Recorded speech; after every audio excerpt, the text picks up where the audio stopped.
Good evening and welcome to our program. Once again, it's always a pleasure having you. And today we are going to discuss about, we are heading towards elections, and it's all about leadership and politics. And today we are having our guest who is aspiring for gubernatorial position in Nairobi County. He's none other than Christopher Mokaya. For much more details, if you want to know more about who is this Christopher Mokaya, where he's coming from and where he's heading to in terms of leadership, join us till the end of this program. I'm your host, Lily Shivoko.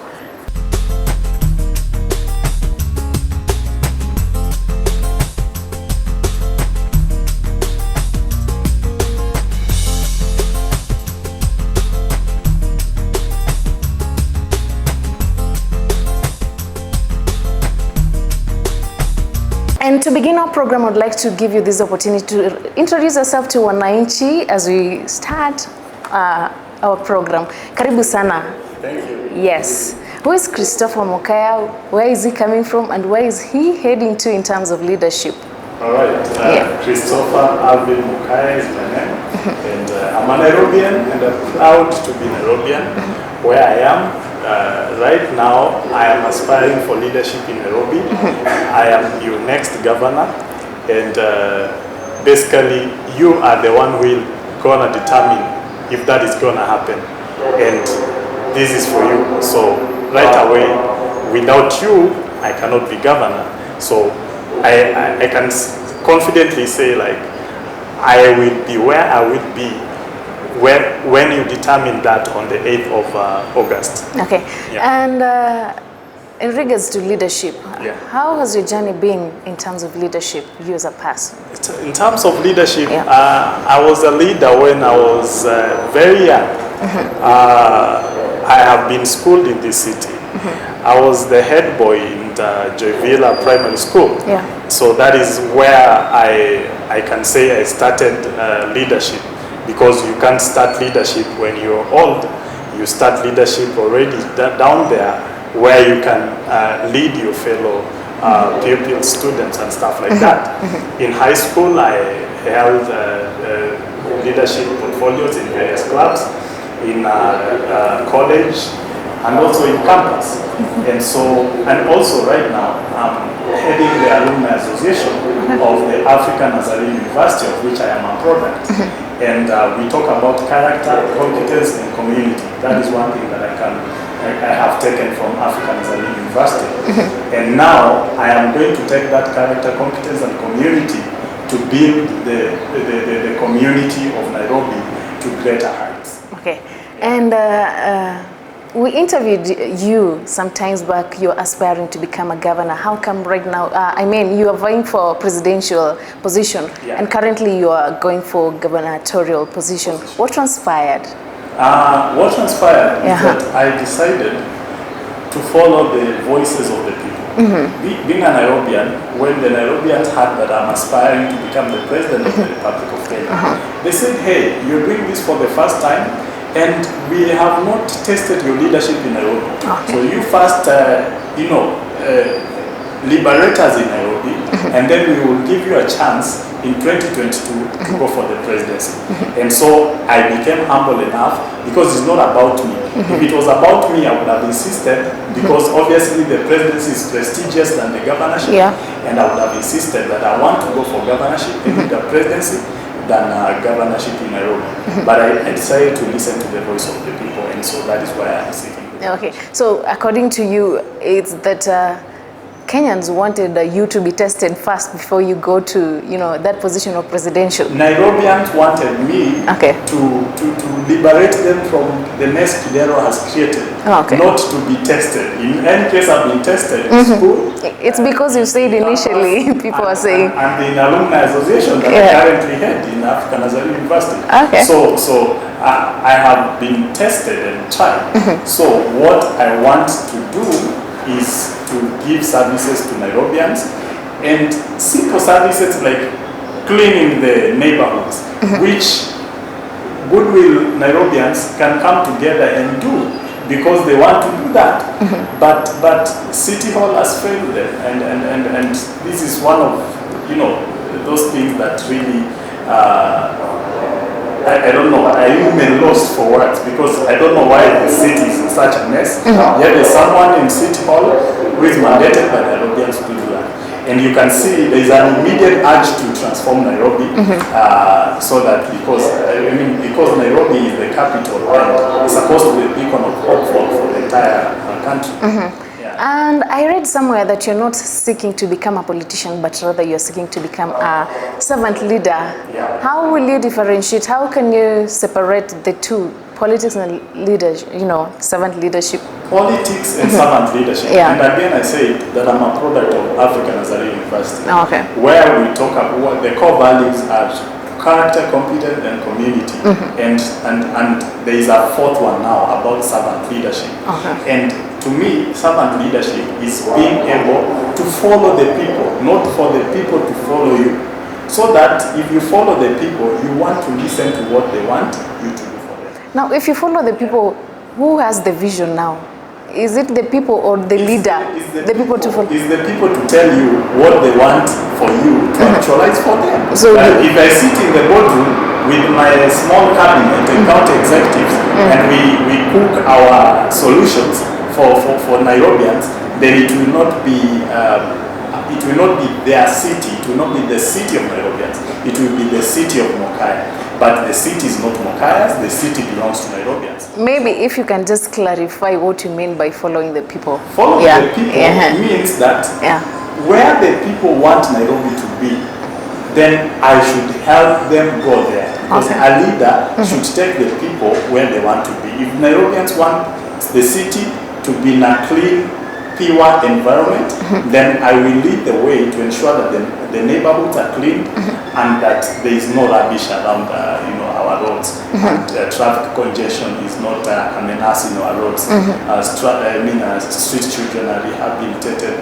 If that is what Nairobians want, then I will put in place policy measures to ensure that that is actualized. So that's what I mean by following the people.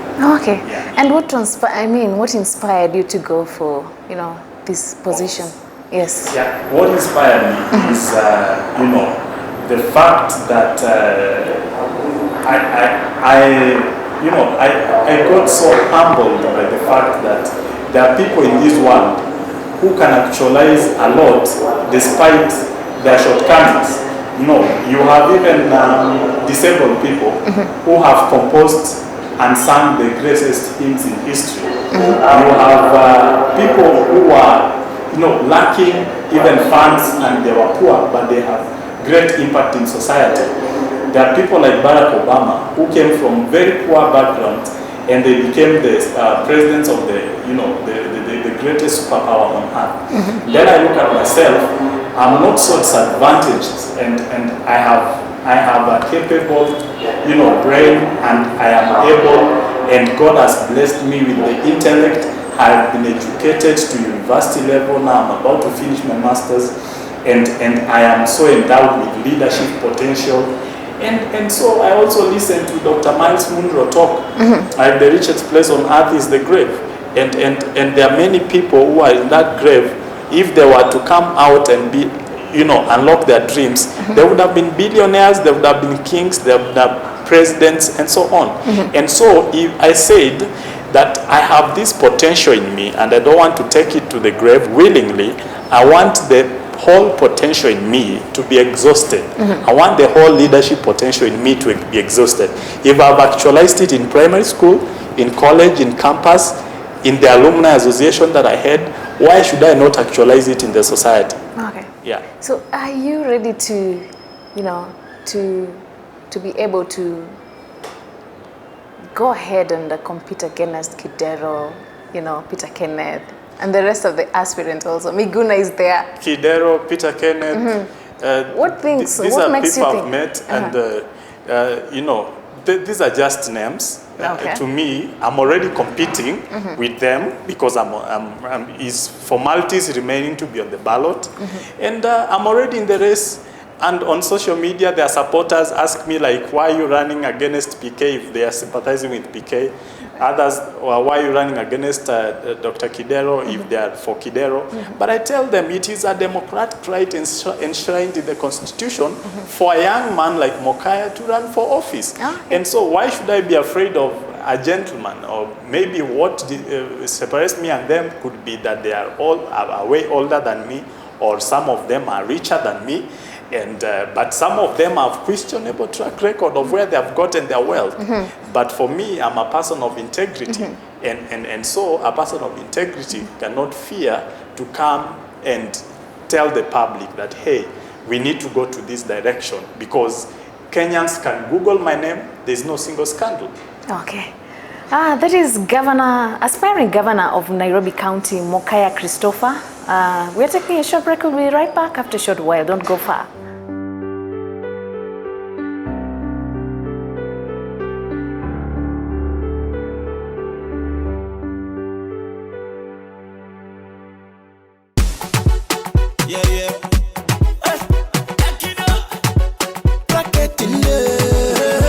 If you not him, I no go take go. Only your love I appreciate go. If you not him, I no go take go. Baby girl, let's relate to. Tunde kula pesa, pesa, pesa, pesa. Tunde kula pesa, pesa, pesa, pesa. Cuba, gun away, baby, wine for me, the gun away, wine for me, baby, wine for me. You got me feeling some kind of way. Tera fan ho gaya, tera hoye re jabra fan ho gaya. O tujhe dekh ke hi dil mein dhakdan ho gaya. मैं तुझको चुराया है, पाया है ये जहां. तुझको चुराया है, पाया है ये जहां. तुझे इतनी भी खबर है कि तेरा हीरो इधर है, तेरा ध्यान किधर है, ये तेरा हीरो इधर है, तेरा ध्यान किधर है, ये तेरा हीरो इधर है.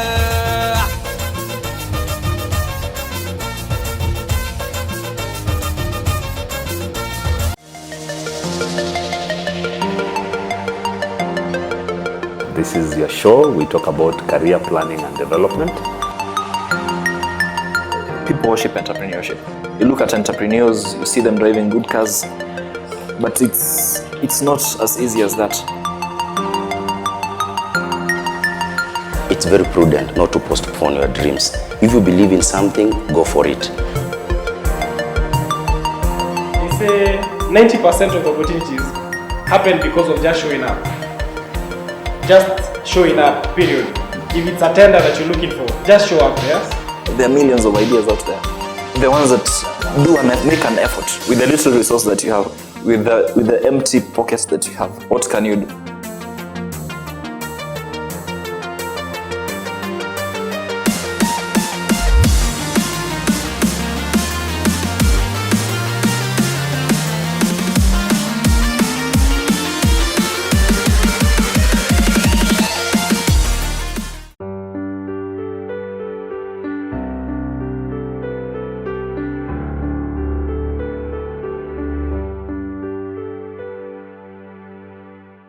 Welcome back, and we're glad that you're still watching. I'm with the aspiring governor of Nairobi County, who is Christopher Mokaya.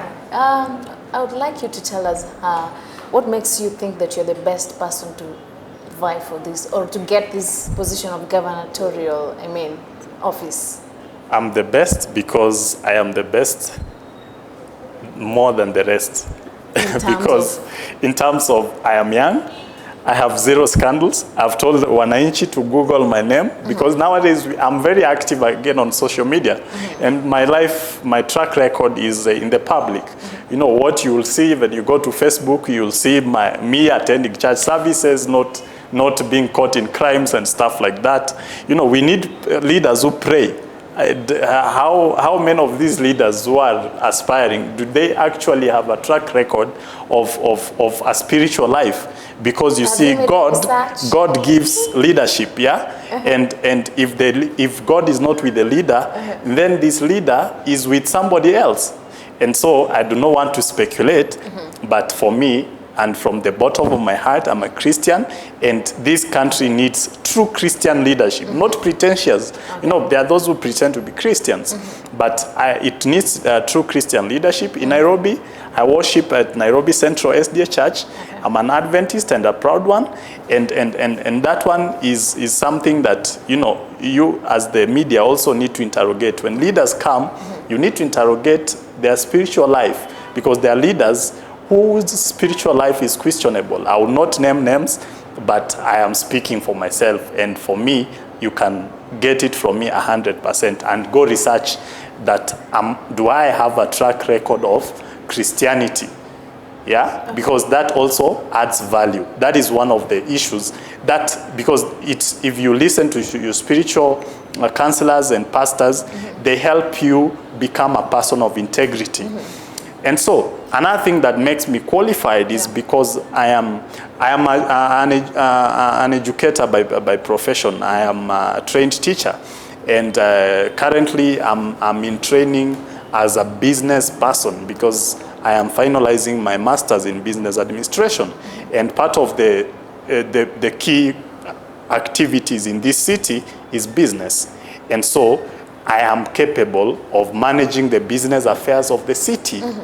Yeah, so that makes me, you know, the best ahead of the rest. I view myself as really capable, and given the chance, I will transform Nairobi, not even 90 days as the others are saying.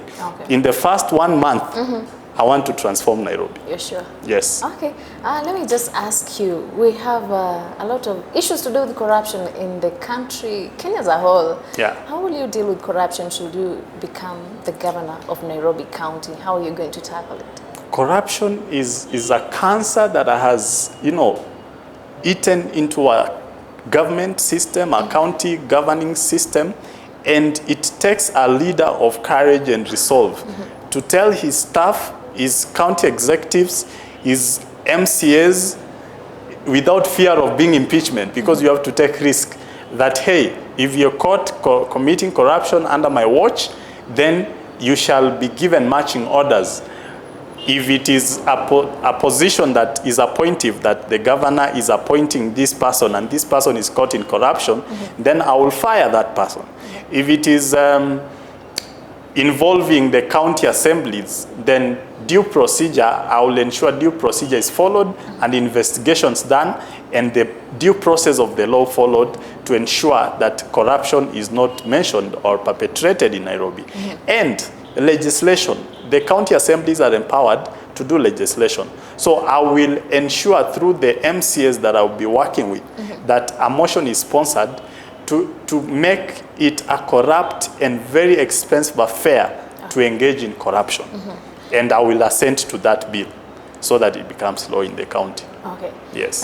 Maybe just to ask, how would you, has the government done enough to deal with corruption in the country? Nationally, the government has not done enough because we see people in office, yet they have been mentioned in corrupt scandals, and they are being questioned by EACC, and then after a few days, the media has highlighted this. Kenyans forget, and Kenyans are very quick to forget. And even the civil society, they came up with a red card or whatever campaign red card to bar 20. people from vying. Do you think it's going to be effective? Apparently, my opponents are in the red card 20, Sonko and Kidero. But I'm not the author of that list. Okay. So, but I'm just commenting about it because it's in the public domain, and so if these guys are in the red card 20, it questions their integrity. But also I want to pose a challenge to this civil society. Let them be people of integrity as well, and let them know their timing, so that where have they been all along, so that they come and put red card 20 just 2 months to the election. Where are they not supposed to be fighting corruption 24/7, 12 months a year, 4 years in between the election cycle? So also for the civil society to be seen to be doing a thorough job, they should not wait until election years, so that they can be able to name so and so in the red card 20, in the Pangani, whatever, and so on and so forth. Yeah, from the word go, you decided to go as an independent candidate for Yes. Why are you going for it as an independent candidate? Why did you decide to go? Yes, and it's good you have talked about independence. Yeah. A bona fide independent candidate, because you see, there are people who went to the primaries, they lost, they went and branded themselves independent, and for convenience. Okay. But when I was running, aspiring for president, I was running as an independent. Aspiring for governor, I'm running as an independent. Why? Because an independent is someone who has something to offer, but within the ideologies of the main political parties cannot find space or cannot find people who are thinking in the same way, so that he can be able to offer this ideology. And you know what the political parties are accused of, corruption, scandals, and all that. And what's your general comment about independent candidates? Because we have quite a good number of them. We have many independent candidates. Yes. And as I said, there are two categories. Yeah. There are those who lost in the primaries and came to the independent movement. There are those from the word go, like me, we have been independent. And so, I am not trying to gauge who is more independent than the other, but I'm saying, generally, the independent movement is a force to reckon with. We have, if we can generalize, we can put all of them as one. We have like 4,000, is almost 4,000 independent candidates on the ballot with the data that we have so far from the IEBC. So no one can ignore the independent candidates, and the opposition leader, Raila Odinga, telling people not to vote for independent candidates or so on and so forth. I think it's because he's afraid that, you see, when you go to parliament, maybe you take more independents, you have reduced the numbers of ODM, for example, numbers of Jubilee, for example, numbers of Chap movement, for example, so that the money, there's taxpayers' money that these parties get. So they're afraid of losing that money. Okay. Yeah. And what do you think about IEBC? Is it really ready to ensure that there's free and fair elections in Kenya, in the coming general elections? The IEBC, just 2 days ago, the ICT officer in the IEBC, a director in ICT, has been fired. And ICT is very crucial. I'm an ICT teacher, stroke business teacher, and ICT is very crucial in any organization. And if you are firing a director just 2 months to the election and placing another one in that docket, what does it show about the preparedness of the election? And then for independent candidates, the IBC has been applying different rules. Why should it? Because if I've been cleared by the register of political parties to run, why should the IBC come and tell me, I have to collect so much signatures? What are the signatures for? Yet the people will decide on the ballot if they want to elect me or not. Fine, I have complied with those rules, but I feel they're applying a different set of rules to the independents than to the political parties, so that the political parties have like a kind of advantage. But so far, I can say the IBC is at an average rating. If they want their rating to go higher, let them be very impartial, because elections in these countries have caused trouble before, so we don't want trouble to be caused again because of elections. Okay. You stepped down from presidential race. Yeah. Are you now supporting the Uhuru Ruto Tena or the NASA, or what are your stand with regards to presidential? When I was about stepping down as a presidential candidate, I met this brilliant lawyer called Daktari Ekuru Aukot. And he's a brilliant guy and seems to have vision for this country. If he really continues the way he's, doing things, and even goes a notch higher, I can still say confidently that he has a big chance to lead this country. If we talk about the two fellows, Raila Odinga and Uhuru Kenyatta, these are the problem in this country, without a doubt. When unga is retailing at 180 shillings, and then they come and say, we are going to give you unga at 90 shillings. How many wananchi can go to the shop right now and get that unga at 90 shillings? It comes in a fortnight. The only people get the unga are those who have phones with the shopkeeper. So wanaambiwa unga umefika, and then take the unga and then that is it. Yes. Okay, and maybe if you can tell us what should you become a governor of Nairobi, what goodies do you have for the people of Nairobi County? What do I have? What goodies do you have for what the people? goodies I have for Nairobi? Yes. The youth, I have goodies for the youth, and there will be an innovation and a talent development center in every ward in the 85 wards of Nairobi.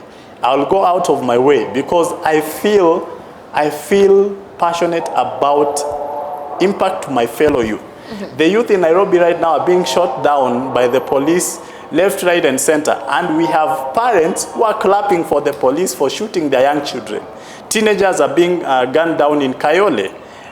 Don't you think they're affiliated to gangsters? They're affiliated to gangs like Gaza and Sijui Baghdad boys and Sijui Superpower in Isli and so on. But you see, there is more to these gangs than meets the eye. Where do they get the guns?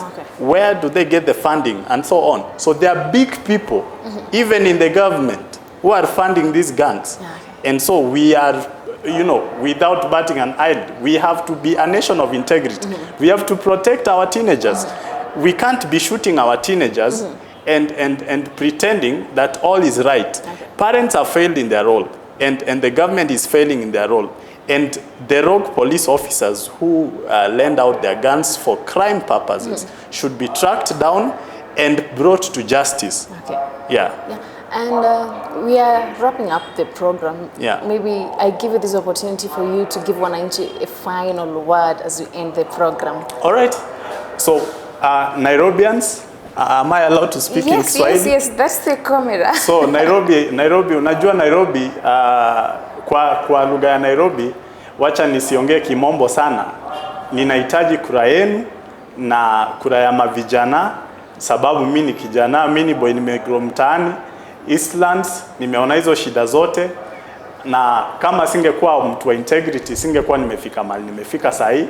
Kwa hivyo msirudishe wale mafisi wako kwa ofisi, muweke viongozi wapya ambao watalete mabadiliko ya kisasa, na mimi niko hapa kuhakikisha kwamba kila wadi Nairobi itakuwa na talent center ambayo itahudumia vijana wenzangu. I have a passion for young people. I'm a young person, and these young people are an endangered species in this city, and I will not stand or sit and watch my fellow young people being treated like they are second-class citizens. So this ticket is a ticket for the youth.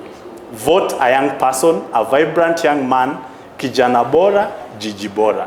Kijana 047, wakati ni sasa, tubadilishe Nairobi. Okay. Thank you so much, Christopher, for being part of our program today. Thank you. Looking forward to host you again. Thank you. Thank you so much. We've come to the conclusion of our program. That is Christopher Mokaya, who is aspiring for gubernatorial position in Nairobi County. Let's meet again next week. Bye-bye.